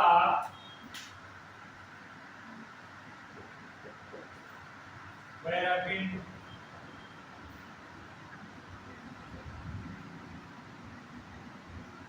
वेराटिन।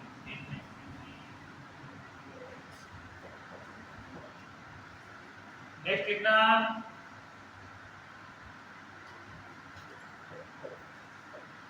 स्टावेडिन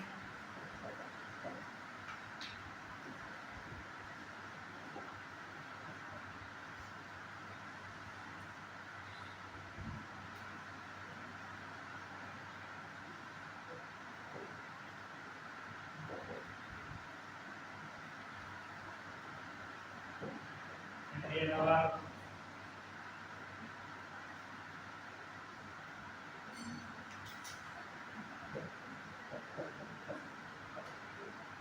दानावर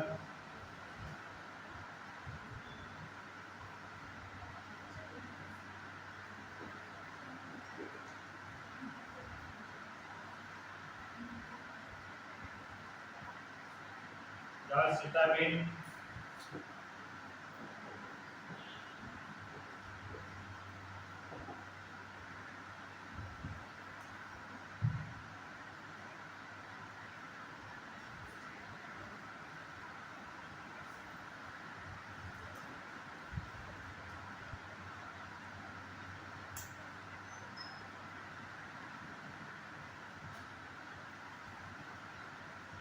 नेवर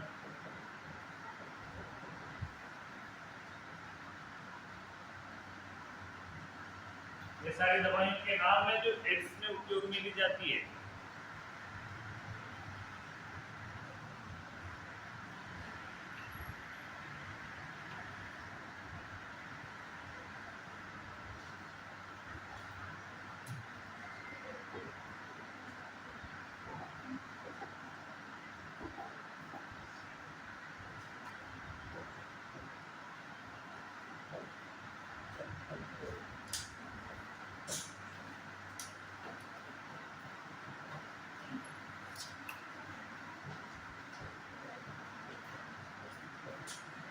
ट्रीटमेंट ऑफ निमोनिया के लिए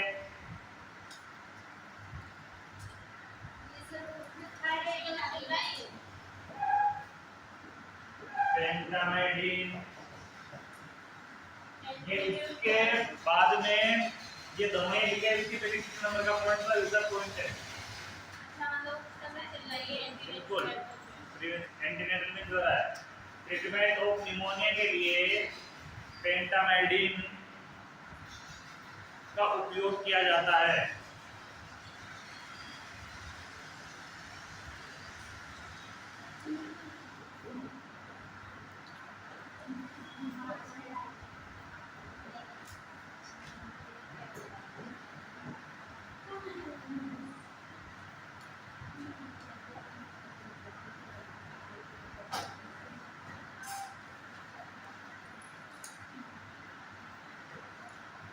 थर्ड हेडिंग लगाना इसकी मैनेजमेंट की third heading care during labour and प्रिपेरियम।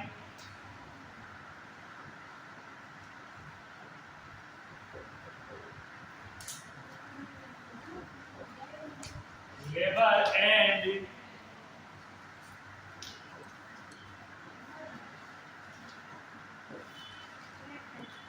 प्रिपेरियम।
Labour के दौरान हमें बातें नहीं थी, बातें करने की छूट नहीं मिली भी आपको। आगे लिखना लेबर के दौरान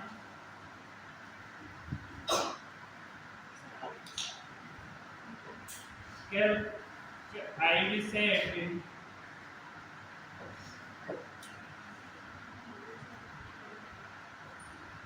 को अवॉइड किया जाना चाहिए, सेट को अवॉइड किया जाना चाहिए।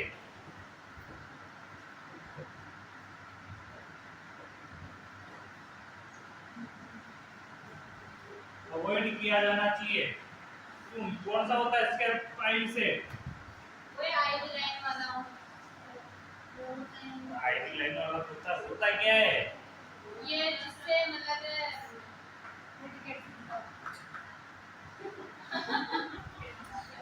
क्या कहना चाह रहे हो? मेरा आंसर तो आ रहा है, बता पा रही है। एक्सप्लेन करो ना, उसका क्या आंसर आ रहा है? आईवी सेट को जो जैसे कि माता की बॉडी के अंदर कोई फ्लूइड के लिए जो एनर्जी फेंकने के लिए वो जिस सेट का उपयोग करते हैं कोई हम वही सकते हैं। वो आईवी सेट की बात नहीं हो रही है, वो आईवी सेट अलग है, स्किलर आईवी सेट है, नाम दिया हुआ है।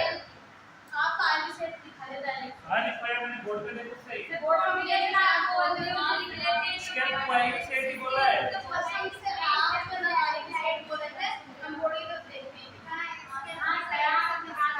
जो बोर्ड में देख रहे हो तो स्कैल्प लिखेगा और जो सुन के लिखता है वो आएगा सेट इसलिए अरे मैंने बोला कि ये मैं जो लिखता हूँ बोलता हूँ। स्कैल्प पाइप सेट की बात बता रहा हूँ, इसको जानते हो क्या?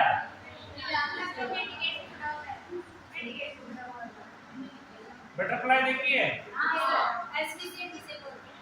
वो एसवी सेट यही है।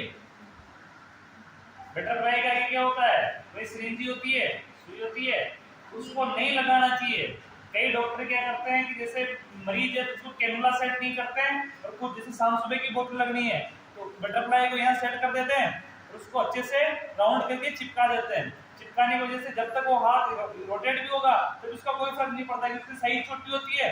साइज छोटे होने के कारण वो नस पे रहता है तो जॉइंट पे नहीं आता है। लेकिन फिर भी उसका नुकसान है क्योंकि है तो स्टील अंदर, सुई तो अंदर चुभ सकती है।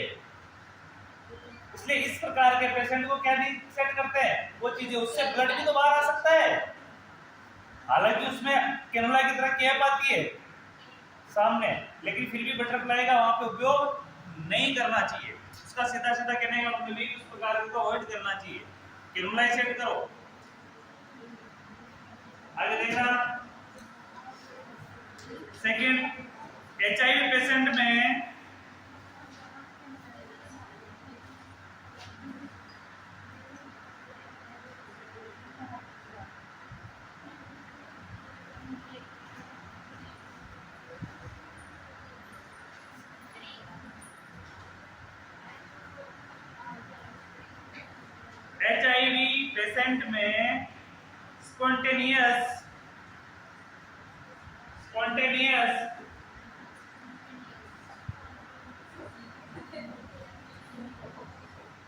स्पॉन्टेनियस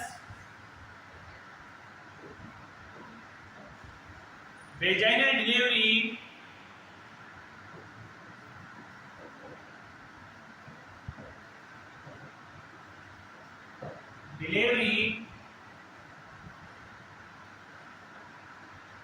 कराने का प्रयास करना चाहिए।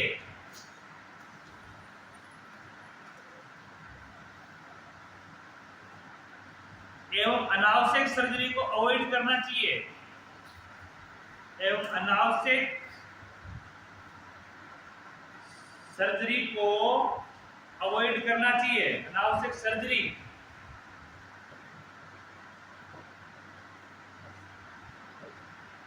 को अवॉइड करना चाहिए। अनावश्यक सर्जरी को अवॉइड क्यों करेंगे? ब्लीडिंग भी ज्यादा होगी और खतरनाक है उस सीजन में ब्लीडिंग होना। दूसरी चीज है स्पॉन्टेनियस वेजाइनल डिलीवरी का मतलब क्या होगा? नॉर्मल डिलीवरी करवाना। क्या होगा? नॉर्मल सामान्य डिलीवरी करवाना। सामान्य डिलीवरी होगी तो उससे नुकसान नहीं होगा। क्या नुकसान नहीं होगा? ब्लीडिंग का दूसरा सामान्य तौर पे होगा, बच्चे को भी नुकसान नहीं होगा। जिस समय स्पाइनल कॉर्ड को पृथक किया जाता है, जिस समय स्पाइनल कॉर्ड को पृथक किया जाता है उस समय दोनों तरफ क्लिप क्यों लगाए जाते हैं? ताकि वो प्लेसेंट ज्यादा नहीं, हाँ नोविटस का ब्लड को जो बॉटल का ब्लड पानी से अंदर उसमें ब्लड तो नहीं जा रहा है तो दो न्यूट्रिएंट प्लेसेंटा में ब्लड तो नहीं जा रहा होता है। हाँ मतलब वही ऑक्सीजन में अब एक सबसे बड़ी ये ध्यान अम्लाइकल कॉर्ड है, इसके अंदर जो जा रहे हैं इसमें तो अन्य चीजें जा रही है, लेकिन इसकी जो बाह्य परत बनी हुई है ये तो मस्कुलर ही है, ये तो मांसपेशी है, नस के जैसी है। अगर अपन कट करते समय इसको रप्चर करेंगे उससे तो ब्लड आएगा, इनमें से तो ब्लड नहीं आएगा क्योंकि इनमें से तो अगर पदार्थ है जिसका आधार प्रदान से कोई फर्क नहीं पड़ता बच्चे को, इसके आधार प्रदान से बच्चे को कोई फर्क नहीं पड़ता। लेकिन इसको कट करेंगे, अपन कट करेंगे तो पूर्ण रूप से कट होगा, तो कट होगा इससे तो ब्लड आएगा ना नहीं। तो भाई जब इससे तो ब्लड आएगा ना बच्चे को, तो जब इससे ब्लड आता है बच्चे को और वो ब्लड हल्का सा भी इसके अंदर चला जाएगा, तो वो तो एचआईवी प्लस ब्लड है, एचआईवी का ब्लड हल्का सा भी इन नसों के द्वारा अंदर चला जाएगा तो किसमें पहुंच जाएगा, बच्चे के अंदर पहुंच जाएगा। इसलिए पहले से इसको क्लोज करो, क्या करो, पहले से इसको क्लोज कर दो दोनों तरफ से, इधर का उधर नहीं जाए, इधर का इधर नहीं जाए। दूसरी कंडीशन क्या चेक होती है, क्योंकि अम्लाइकल कोड इसके ऊपर वाला हिस्सा, इस साइड वाला हिस्सा बच्चे की तरफ का, ये बच्चे से बना हुआ है, इसमें ब्लड ग्रुप भी किसका होगा, बच्चे का, और जो प्लेसेंटा की तरफ का है उसका ब्लड ग्रुप किसका है, माता का। अब दोनों उस समय अलग अलग तो है, अपने अपने क्षेत्र की तरफ अलग है, बीच में डिवाइडेड कर रखा है उसको, लेकिन कट करेंगे, सुनना, अगर अलग अलग ब्लड ग्रुप के माता और बच्चा है उसको कट करेंगे, कट करने की वजह से किसी भी कारणवश अगर माता का ब्लड ग्रुप अलग है तो इसकी बूंद इसके अंदर चली जाएगी, तो अलग ब्लड ग्रुप अंदर चला गया बच्चे में, तो बच्चे क्या हो जाएगी, डेथ हो जाएगी। तो उस ब्लड ग्रुप को भी रोकने के लिए क्या किया जाता है, पहले से इसको क्लोज, काटने से पहले क्लोज किया जाता है, तो इधर उधर आदान प्रदान ही नहीं हो। मतलब ब्लड ग्रुप माता का बच्चा का सेम है, उसमें डेथ हो जाएगी, बच्चे का सेम है माता का सेम है, तो उसमें तो होने के चांसेस ही नहीं है ना। मैं तो क्या बात कर रहा हूँ, अलग अलग ब्लड ग्रुप है, तो वही बता रहा हूँ कि माता का बच्चे का अलग अलग ब्लड ग्रुप है, और इसको कट करते समय अगर ब्लड ग्रुप इधर उधर आदान प्रदान हो जाता है हल्का सा भी, तो बच्चे की डेथ हो जाएगी, माता में चला जाएगा तो माता की डेथ हो जाएगी, क्योंकि ब्लड ग्रुप में बिना मेज तो एक बूंद ही खराब है।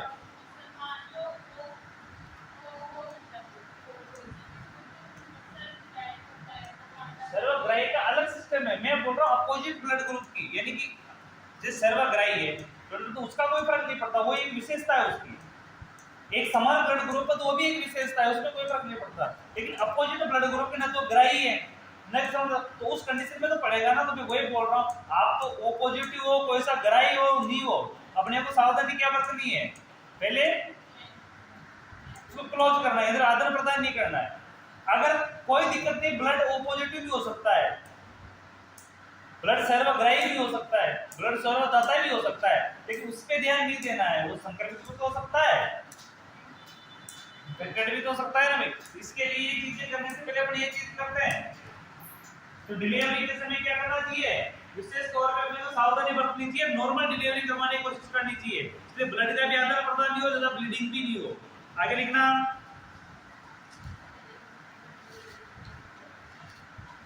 डिलीवरी के दौरान फोर्सेप एवं डिलीवरी के दौरान फोर्सेप एवं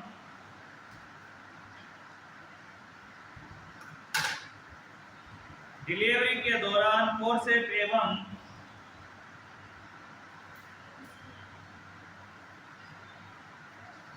वेंटोस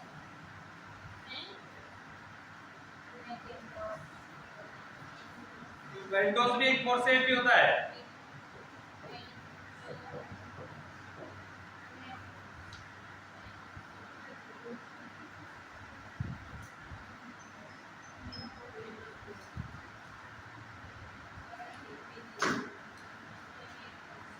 वेंटोस कैसा होता है,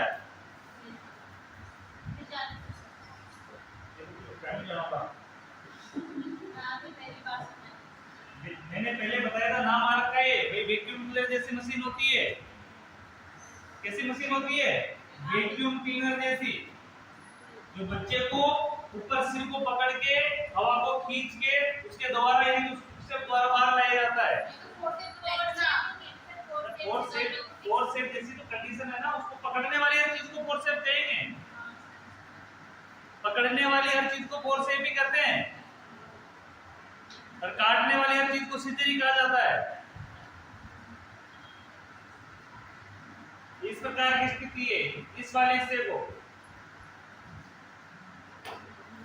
ये वाला हिस्सा है कप है, इसको सिर पे लगाया जाता है, सिर पे लगाने से इससे ट्यूब से हवा आती है अंदर की तरफ, हवा आएगी तो ये क्या होगा, जैसे हवा अंदर की तरफ खींचेगी ये किससे चिपक जाएगा, सिर से चिपक जाएगा, फिर सेंटर को पकड़ कर क्या हल्के हाथों से बाहर खींचा जाता है तो बच्चा बाहर आ जाता है। ये बच्चे की डिलीवरी में फोर्सेप एक यंत्र होता है अलग से, जिससे बच्चे के हेड को क्या किया जाता है, कवर किया जाता है, कवर करके उसको फिक्स करके उसको हल्के हाथों से बाहर निकाला जाता है, वो भी होता है। लेकिन बच्चा अगर ज्यादा ही अंदर है तो उसमें फोर्सेप को कैसे पहुंचाओगे आप? फोर्सेप उस कंडीशन में यूज हो सकता है जब बच्चे का सिर्फ दिख रहा हो वेजाइना से, लेकिन बाहर नहीं आ रहा, आप हाथ से नहीं पकड़ सकते हो, उस कंडीशन में क्या करोगे, फोर्सेप को न डालोगे। लेकिन बच्चे का सिर्फ दिख ही नहीं, एंगेजमेंट ही नहीं हुई है, बच्चा अंदर एंगेजमेंट की कंडीशन में है, लेकिन होने वाले और पेन ज्यादा बढ़ रहा है, माता एक डिस्ट्रेस की कंडीशन में जा रही है, तो उस कंडीशन में ऐसे उपकरण का उपयोग किया जाता है कि इस वाले हिस्से को वेजाइना से अंदर इंजेक्ट करवाया जाता है और बच्चे का सिर का ये वाला हिस्सा यह टच करवाया जाता है। फिर मशीन को ऑन किया जाता है, वैक्यूम क्लीनर में मशीन हवा छोड़ती है, खींचती है, खींचती है, इसी प्रकार ये भी खींचता ही है। वैक्यूम क्लीनर का प्रेशर ज्यादा होता है तो तीव्रता से खींचता है, लेकिन उसको भी कंट्रोल कर सकते हैं अपन मीटर के हिसाब से। इसी प्रकार इसका प्रेशर मेडिकल ऐसा नहीं कि जैसे भी लगाए, इससे सिर की स्किन भी टूट के आ सकती है अगर ज्यादा हुआ बच्चा का नाजुक है। इसके लिए क्या है, उसका प्रेशर जितना चाहिए होता है अपने को उतना रखा जाता है, सिर को टच किया जाता है, उसके बाद खींचा जाता है बच्चे को।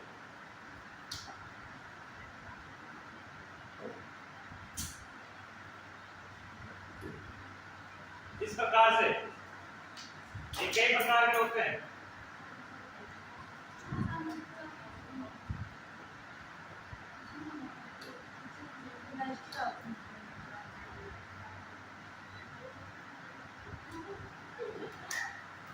बात करें इस प्रकार की मशीन होती है फोर्स देने वाली, ये कंडीशन इसको बोलते हैं फोर्सेप। देखो इस प्रकार का ये तो होता है फोर्सेप जो कान को कवर करते हुए फिक्स किया जाता है, इस वाले को क्या बोलेंगे, वैक्यूम। ठीक है, ये वही चीज है जो मैंने बताया था फोटो में, उसी प्रकार से आगे टोप लगी हुई है और टोप क्या करती है, हवा को बाहर खींचती है, जिससे बच्चे को चिपकाकर बच्चे को बाहर खींचा जाता है। और फोर्सेप ऐसा उपकरण है जिससे बच्चे को कान को बचाते हुए कवर किया जाता है, उसको खींचा जाता है। ठीक है, दोनों से डिलीवरी करवाने से क्या करना चाहिए, इस कंडीशन में बचना चाहिए। क्या करना चाहिए, बचना चाहिए। क्यों, क्योंकि एचआईवी का पेशेंट है, अगर बच्चे को रगड़ हो गई, छिल गया, ब्लड हो गया तो माता से ब्लड क्या हो जाएगा, इधर उधर हो जाएगा, जिससे बच्चे को ये संक्रमण फैल जाएगा। अगला लिखना,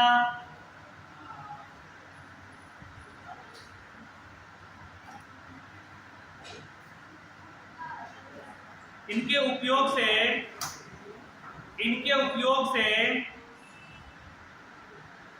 शिशु को चोट लग सकती है।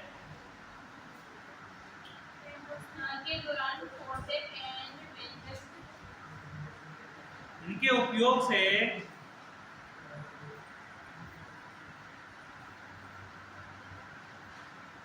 शिशु को चोट लग सकती है, इसलिए इनके उपयोग से बचना चाहिए, इसलिए इसके उपयोग से बचना चाहिए।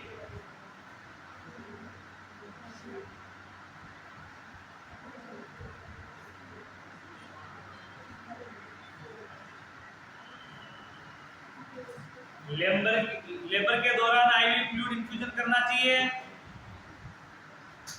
लेबर के दौरान आईवी फ्लूइड इन्फ्यूजन करना चाहिए।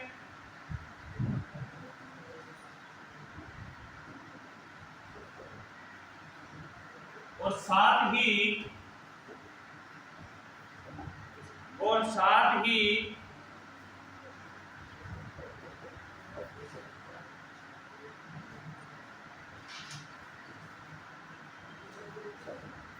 जिडोवेंडिन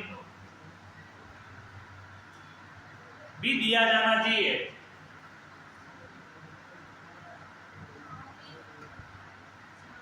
जिडोवेंडिन भी दिया जाना चाहिए।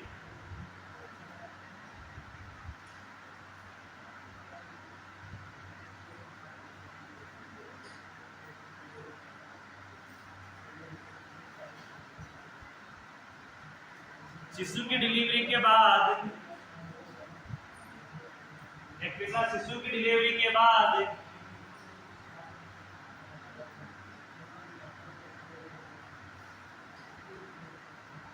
जल्दी से अम्बिलाइकल कॉर्ड को कट कर देना या क्लिप कर देना चाहिए। जल्दी से अम्बिलाइकल कॉर्ड को क्लिप कर देना चाहिए।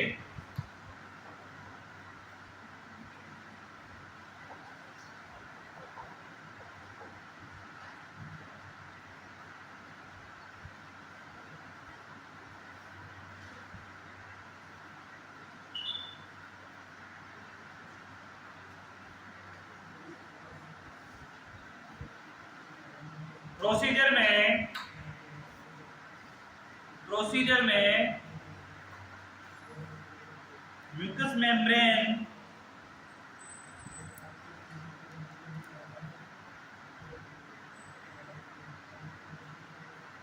रप्चर होने की संभावना अधिक होती है।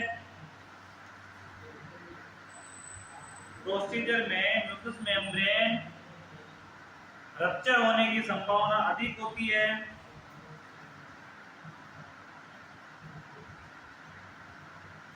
इसलिए सनसनिंग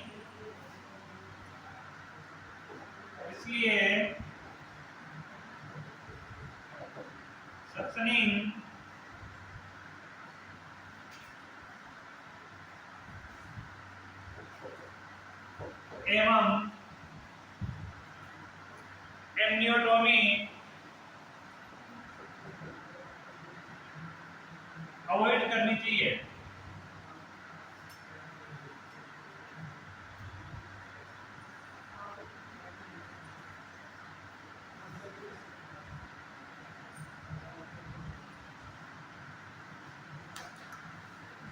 HIV पेशेंट की डिलीवरी करवाते समय HIV पेशेंट की डिलीवरी करवाते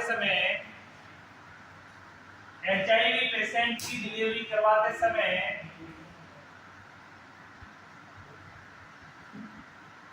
नर्स को अपुच्छता विधि का ध्यान रखना चाहिए, सेप्टिक टेक्निक का ध्यान रखना चाहिए। अपुच्छता विधि या सेप्टिक टेक्निक का ध्यान रखना चाहिए।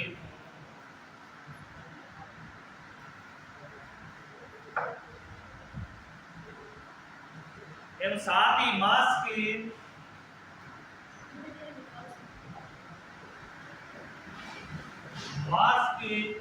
गाउन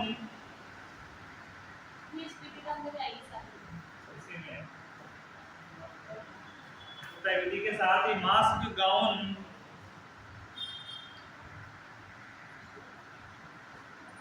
ग्लव्स गॉगल्स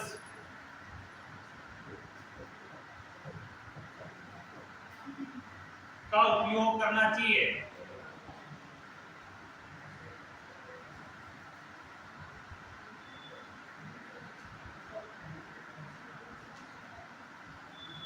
एवं लेबर के बाद इन्हें जला देना चाहिए।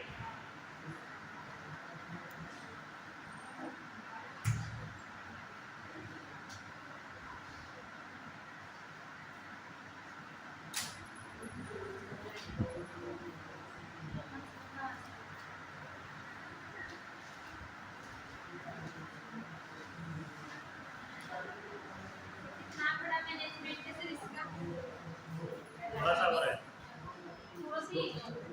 2-4 लाइनें। रोगी के उपचार में यूज लिए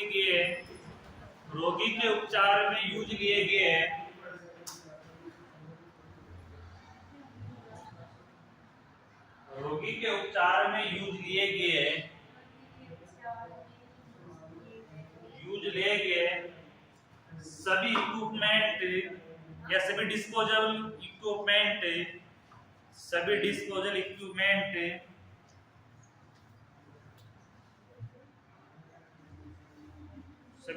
इक्विपमेंट का उचित निपटारा करना चाहिए।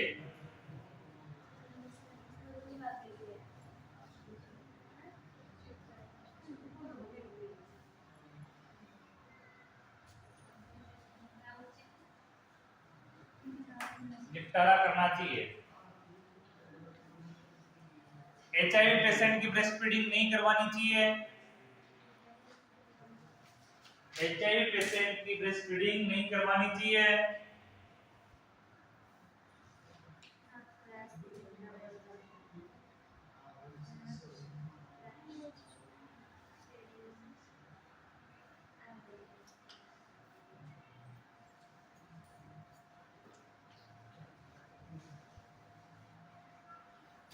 शिशु को भी एंटीबायोटिक के रूप में ज़िडोविडिन ड्रग देना चाहिए।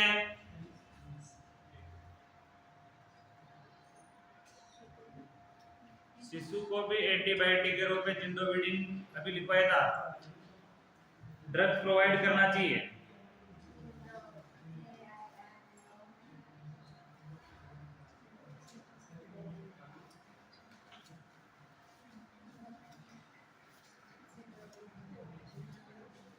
लास्ट लिखना, रोगी को